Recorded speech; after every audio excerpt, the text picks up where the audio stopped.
Assalamualaikum warahmatullahi wabarakatuh. Selamat pagi pemirsa Trans7. Khazanah, ensiklopedia Islam dunia, pagi ini kembali hadir ke hadapan Anda untuk berbagi informasi Islami. Semoga menginspirasi dan menjadi motivasi aktivitas Anda hari ini.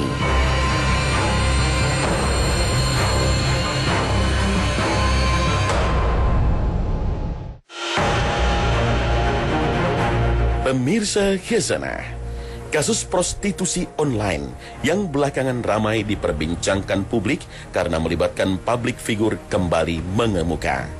Bagi sebagian kalangan, kasus ini hanyalah satu dari sekian kasus yang sebenarnya sudah banyak diketahui umum. Tapi bagi sebagian kalangan kasus ini cukup mengherankan, apalagi nominal yang cukup tinggi dalam praktek ini membuat banyak orang tak habis pikir.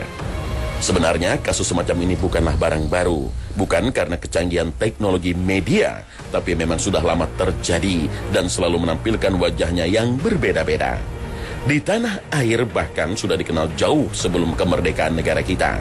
Sejarah bangsa-bangsa kuno pun bahkan sudah mengenal praktek prostitusi dengan segala macamnya. Praktek ini pula yang diberantas para Rasul Allah, termasuk Nabi kita Muhammad Sallallahu Alaihi Wasallam. Lalu apakah dengan demikian praktek prostitusi itu juga ada di zaman Nabi Sallallahu Alaihi Wasallam? Tuna susila itu berwarna merah. Bendera itu ditancapkan di depan kemah-kemah mereka sebagai tanda bagi tempat prostitusi. Para pria memang perempuan, sementara wanita-wanita dari kalangan terhormat tidak mungkin menjalaninya. Hal ini bisa diketahui saat Nabi membaiat para wanita setelah pembebasan kota Mekah.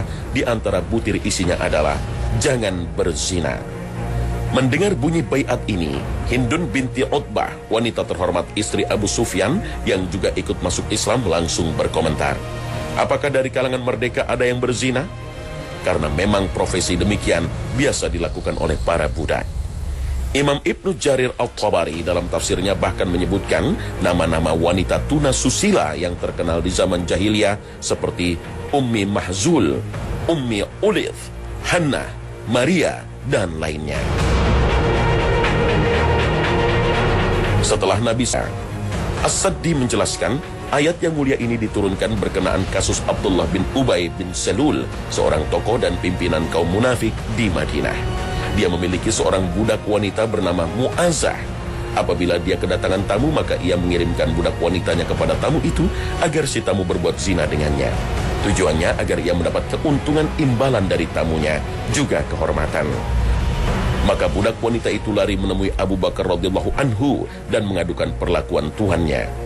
Kemudian Abu Bakar menceritakan hal tersebut kepada Nabi SAW. Maka Nabi SAW memerintahkan kepada Abu Bakar agar membeli budak itu dari tangan tuannya. Abdullah bin Ubay merasa terkejut lalu berkata, siapakah yang akan membelaku dari perlakuan Muhammad? Dia dapat mengalahkan kami dalam urusan budak kami. Maka turunlah wahyu dari Allah, surat An-Nur ayat 33. Dengan demikian, prostitusi tak ubahnya merupakan bentuk dari perzinahan yang dalam Imam Al-Qurtubi mengomentari, ayat ini menunjukkan bahwa tidak ada dosa yang lebih besar setelah kufur selain membunuh tanpa alasan yang dibenarkan dan zina.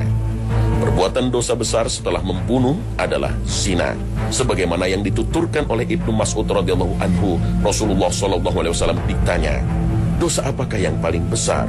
Rasulullah SAW menjawab, kamu menyekutukan Allah, padahal dialah yang menciptakanmu. Kemudian apa lagi? Rasulullah menjawab, kamu membunuh anakmu karena takut makan bersamamu, menyebabkan miskin. Kemudian apa lagi? Rasulullah menjawab, kamu berzina. Hadis riwayat Ahmad. Inilah yang ditegaskan Al-Quran, bahwa praktek ini termasuk perbuatan kotor dan keji. Allah berfirman, dan janganlah kamu mendekati perbuatan zina. Sesungguhnya zina itu suatu perbuatan yang keji dan suatu jalan yang buruk. Al-Quran Surah Al-Isra ayat 32. Dengan demikian menyediakan tempat untuk dijadikan lokasi aktivitas perzinahan termasuk perkara yang diharamkan dalam Islam. Baik lokasi tersebut dalam lingkup yang kecil seperti rumah, kos-kosan, warung, kafe, ataupun dalam skala luas seperti area tertentu yang dijadikan sebagai lokalisasi. Begitupun bagi seseorang atau kelompok yang memfasilitasi dan atau menjadi perantara transaksi perzinahan. Ini termasuk dosa besar yang diharamkan dalam Islam. Hal ini karena berdasarkan hukum bahwa menjadikan wasilah dalam mendukung keharaman adalah haram. Maka sejak datangnya Islam, praktek prostitusi dihilangkan. Hal ini bisa difahami dari ucapan Aisyah radhiyallahu anha. Kemudian setelah Allah mengutus Nabi Muhammad SAW sebagai Rasul dengan jalan hak, benar, beliau menghapus pernikahan model jahiliyah tersebut keseluruhannya, kecuali pernikahan sebagaimana yang berjalan sekarang ini. Hadis riwayat Bukhari dan Abu Daud. Wallahu a'lam.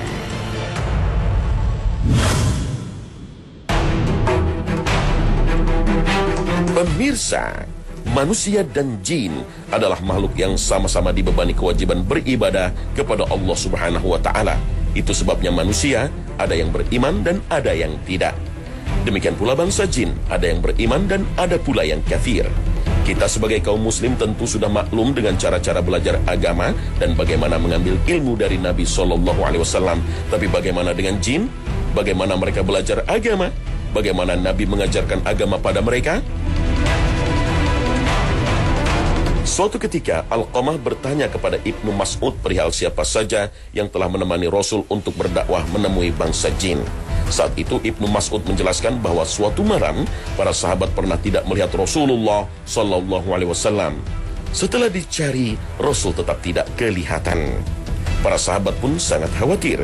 Apalagi saat itu kaum kafir Quraisy sedang gencar-gencarnya melancarkan tipu muslihat untuk mencelakakan Nabi SAW. Mereka mengira beliau telah diculik kaum kafir Quraisy. Sepanjang malam para sahabat dilanda kegelisahan dan perasaan yang tidak menentu. Mereka tidak bisa tidur karena menunggu kabar tentang keberadaan Rasulullah. Nabi berdakwah kepada bangsa jin, mungkinkah? Benar, dalam berdakwah Nabi tidak saja didatangi para jin muslim, tapi juga kerap kali mendatangi tempat jin berkumpul. Menjelang pagi hari, mereka melihat Rasulullah muncul dari arah Gua Hira. Melihat kedatangan Rasulullah SAW tersebut, serentak para sahabat sangat lega dan gembira. Mereka kemudian mengabarkan kepada Rasulullah ihwal kegelisahan mereka selama semalam suntuk karena tidak melihat beliau. Mereka pun melontarkan kekhawatiran mereka perihal keselamatan Nabi SAW dan kemungkinan-kemungkinan buruk yang mereka perkirakan bakal menimpa Rasul. Mereka merasa bersyukur karena Nabi yang mereka cintai ternyata tidak mengalami peristiwa seperti yang mereka khawatirkan. Rasul dapat memahami kekhawatiran para sahabatnya itu. Beliau pun kemudian menjelaskan tentang apa sebenarnya yang telah terjadi kepada dirinya. Sesungguhnya para mubalik dari bangsa jin telah datang menemuiku. Maka mereka kudatangi dan kemudian aku membacakan ayat-ayat Al-Quran untuk mereka. Untuk meyakinkan para sahabat tentang apa yang beliau katakan, Rasulullah mengajak para sahabat menelusuri jejak beliau. Pada jejak-jejak itu juga terdapat jejak para jin yang berkumpul dan bekas api yang mereka bawa sebagai alat penerangan. Menurut penafsiran Al-Suhaili, jin yang masuk Islam lewat bacaan ayat-ayat Al-Quran yang diperdengarkan oleh Rasulullah semula berasal dari pengikut Nabi Musa alaihi salam. Sementara ibn jin yang hadir itu berjumlah 9 jin. Sedangkan pendapat Al-Sawri yang diriwayatkan Ikrimah, jumlahnya melonjak secara fantastis, yaitu 12.000 jin. Terlepas mana yang benar dari jumlah-jumlah tersebut, yang jelas pertemuan Rasulullah SAW dengan bangsa jin tiada lain adalah untuk mendakwahkan agama tauhid kepada mereka. Di antara para jin yang pernah ikut mendengarkan dakwah Rasulullah SAW tersebut, menurut Ibnu Durair, jin bernama Syasir, Masir, Munshini, Mashi, dan Al-Ahqad. Dalam hadis Nabi SAW tersirat pemahaman bahwa Nabi SAW menyediakan waktu tertentu untuk berdakwah kepada bangsa jin dengan menyebut istilah Lailatul Jin atau malam jin. Artinya, sebuah pohon besar kemudian menawarkan dirinya kepada Nabi sebagai tempat berkumpulnya para jin yang hadir tersebut. Para jin itu pun datang dan lalu belajar agama kepada Nabi. Setelah itu mereka segera kembali kepada kaumnya untuk menyampaikan apa yang telah dipelajarinya dari Rasul.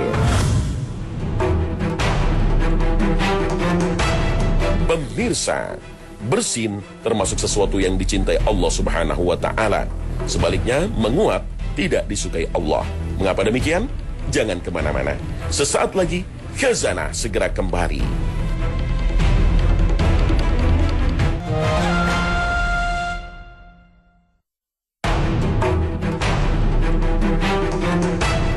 Pemirsa Khazanah, ada beberapa kebiasaan yang sering kita abaikan. Padahal hal itu seringkali diingatkan oleh Rasul kita Muhammad Sallallahu Alaihi Wasallam.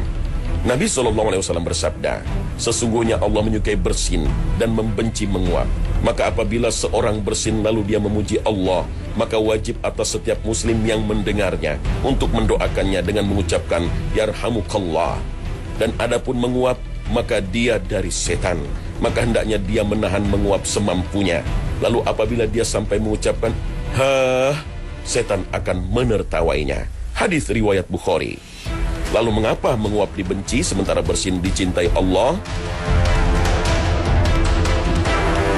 Ibnu Hajar menjelaskan, Rasul menyebut kedua perbuatan itu karena bersin muncul dari ringannya tubuh seseorang, terbukanya pori-pori dan kenyang yang tidak berlebihan.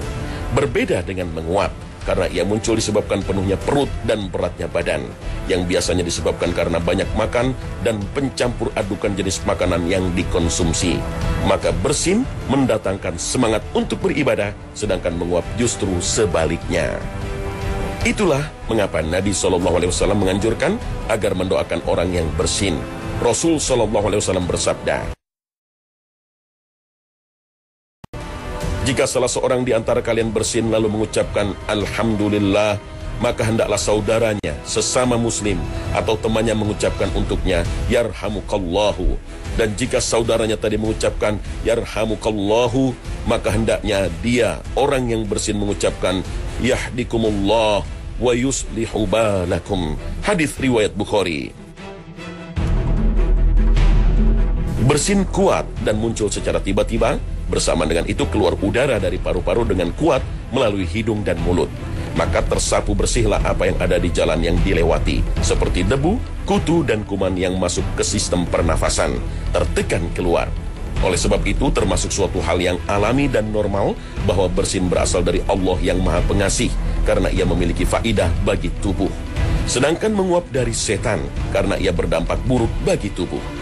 Dan sudah menjadi keharusan dan kewajiban bagi setiap manusia, terlebih lagi seorang muslim, untuk memuji Allah dengan mengucapkan Alhamdulillah atas nikmat bersin yang ia rasakan. Dalam sebuah riwayat disebutkan, mengucapkan Alhamdulillah ketika bersin dan mendoakan bagi yang mendengarnya merupakan ajaran langsung dari Allah Subhanahu wa Ta'ala kepada Nabi Adam alaihissalam, bahkan sejak penciptaan Nabi Adam. Nabi Adam diciptakan Allah Subhanahu wa Ta'ala dengan tangannya sendiri dari tanah liat, lalu membiarkan jasad dari tanah liat itu sampai waktu tertentu. Setelah itu Allah Subhanahu wa Ta'ala meniupkan ruhnya. Dalam hal ini Rasul SAW mengabarkan dalam hadis sahih, ketika Allah Subhanahu wa Ta'ala telah meniupkan ruhnya kepada Adam dan sampai di kepalanya, maka Adam bersin seraya berkata Alhamdulillah. Maka Allah Tabaraka wa Ta'ala berfirman kepadanya, Allah merahmatimu. Hadis riwayat Muslim dan Ahmad. Dengan demikian mendoakan orang yang bersin itu langsung diajarkan Allah kepada Nabi Adam alaihissalam. Dengan begitu hal ini bukan anjuran biasa, karena Allah sendiri yang mengajarkan.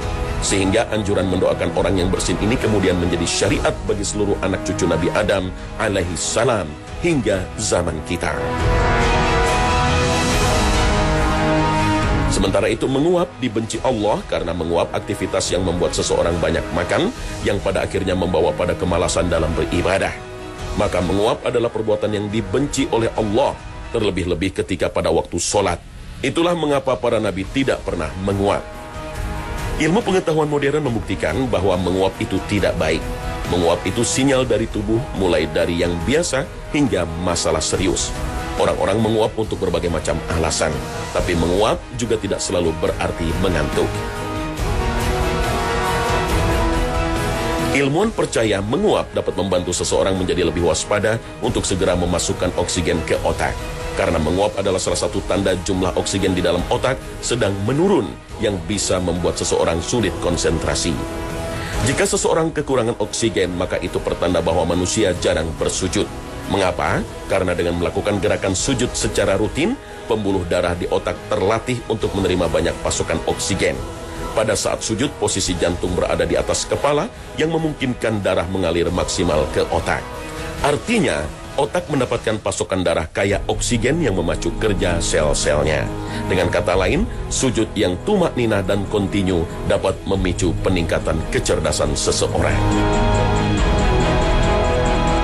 Oleh karena itu Rasulullah SAW menghimbau kita agar menahan menguap sekuat tenaga atau dengan menutup jalan terbukanya mulut dengan menggunakan tangannya. Ketika seseorang ingin menguap hendaknya ia menutup mulutnya dengan tangan kiri karena menguap adalah salah satu perbuatan yang buruk. Hal ini sesuai dengan hadis yang telah diriwayatkan oleh Abu Hurairah radhiyallahu anhu bahwasanya Rasulullah SAW bersabda, menguap adalah dari setan. Maka jika salah seorang di antara kalian menguap, hendaklah ia menahannya sedapat mungkin. Hadis riwayat Muslim. Wallahu a'lam.